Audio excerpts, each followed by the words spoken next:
29వ కీర్తన దావీదు కీర్తన. దైవపుత్రులారా యెహోవాకు ఆరోపించుడి, ప్రభావ మహాత్మ్యములను యెహోవాకు ఆరోపించుడి. యెహోవా నామమునకు చెందవలసిన ప్రభావమును ఆయనకు ఆరోపించుడి.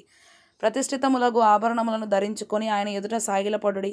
యెహోవా స్వరము జలముల మీద వినబడుచున్నది. మహిమగల దేవుడు ఉరుము వలె గర్జించుచున్నాడు. మహాజలముల మీద యెహోవా సంచరించుచున్నాడు. యెహోవా స్వరము బలమైనది, యెహోవా స్వరము ప్రభావము గలది. యెహోవా స్వరము దేవదారు వృక్షములను వెరచును. యెహోవా లెబానోను దేవదారు వృక్షములను ముక్కలుగా విరచును. దూడవలే అవి గంతులు వేయునట్లు ఆయన చేయును.